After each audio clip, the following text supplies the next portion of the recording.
Hello everyone, March W13 here with a Vegas restaurant review, and today we have a lunch reservation for noon sharp at Hell's Kitchen just outside Caesar's Palace, and named after the long-running competition series on Fox, hosted by none other than celebrity chef Gordon Ramsay, which essentially pits line cooks split into red and blue teams against each other, with the prize typically being an executive chef position at one of Chef Ramsay's restaurants, focusing more and more on Las Vegas in recent seasons.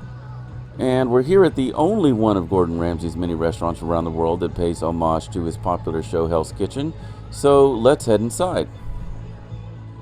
Now, when you first walk into Hell's Kitchen Las Vegas, you enter a hallway that contains a sort of hall of fame of prior Hell's Kitchen season winners, as well as a gift shop peddling Hell's Kitchen themed and assorted Gordon Ramsay keepsakes, chef jackets, cookbooks, and other bric-a-brac. Previous Hell's Kitchen winners comprised some amazing chefs, including Michelle Tribble, whose prize was an executive chef position at this very restaurant. There's also Christina Wilson, who oversaw Chef Ramsay's entire Las Vegas restaurant empire. The main dining room is a fairly open concept, much like the show. The kitchen, of course, is split into red and blue teams. I happen to snag some fairly desirable real estate this time, right near the kitchen. The Hell's Kitchen menu covers many of the greatest hits from the show, including lobster risotto, scallops, and of course the show's signature main course, beef Wellington. And both the lunch and dinner menus feature a priest-feast option that includes beef Wellington, served with an appetizer, and sticky toffee pudding for dessert.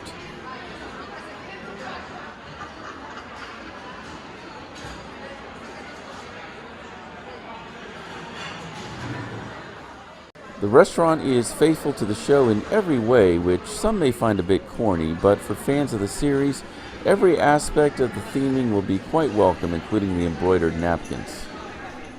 I kind of wish the red and blue team concept was more integrated into the dining experience, like maybe if your whole meal were served from one side or the other, which probably isn't feasible, or maybe if each dish were red or blue depending on which kitchen it came from. But regardless, the red and blue exhibition kitchens make for a lively and entertaining lunch. I ordered the Priest Feast menu with wine pairing, and the first wine of the afternoon was a Marsanne from Australia, I believe. It was somewhat minerally, but also more fruit-forward than expected, with some sour apple on the nose. It tasted a bit like unoaked Chardonnay mixed with a dry Sauvignon Blanc.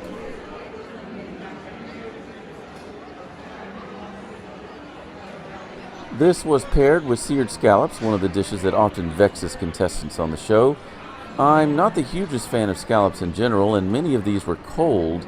They weren't really seared very well, nor were they particularly well seasoned. In fact, I think Gordon would probably have thrown these at the line cook who made them, although some scallops were seared and seasoned more than others. And the best part of the dish was the lardon, which lent a hint of much-needed salty smokiness.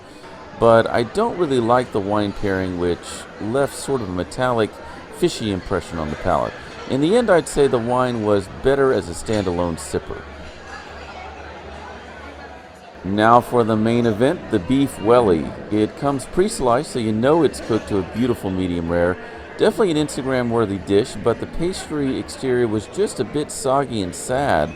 And despite the fleur-de-sel sprinkled on top, the dish was surprisingly under-seasoned, which I know is one of Chef Ramsay's pet peeves, but is rarely an issue for me, since I grew up in a low-sodium household and generally prefer less salty food. You get a hint of English mustard towards the middle, but it's definitely unevenly distributed.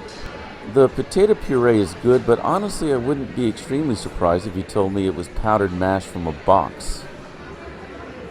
Thankfully, the wine was a very good pairing in contrast to the first dish, and I'd actually say that the somewhat underwhelming food grows on you as your blood alcohol level increases.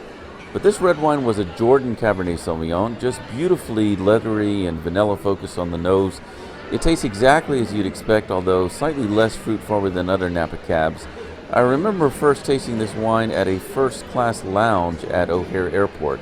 It's just an iconic wine and would frankly go well with anything. And that's all I can really say about the main course. Beef Wellington isn't for everyone, but I promise you it can be among my favorites.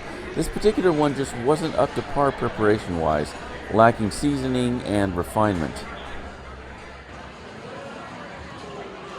And this Welsh bottled water, by the way, which was nice and cold, is quite minerally, more basic than acidic, and I highly recommend it. Now, you don't hear much about sticky toffee pudding on the Hell's Kitchen show, but it is of course a classic British dessert, and at least in the States there is great variation in the preparation of this dish, and this one is absolutely delectably perfect. It's got an almost lava cake-like consistency, and despite being such a generous portion, it's not so overly sweet as to provoke some sort of diabetic shock. The addition of the dulce de leche ice cream is quite a sublime touch, given the buttery, caramelly notes of the beautifully spongy pudding itself.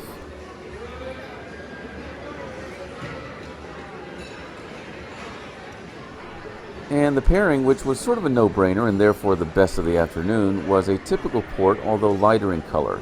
It hit all the notes flavor-wise with a nutty, aged profile, but was perhaps a bit more watery than others.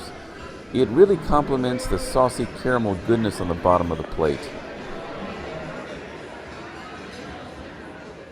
So what did I think? Well, I think the food quality has declined a bit since the grand opening a few years ago.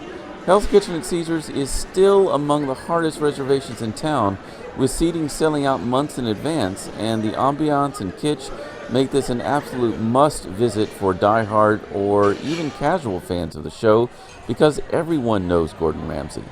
But the savory dishes just didn't hit the right notes for me, with both seasoning and textural issues.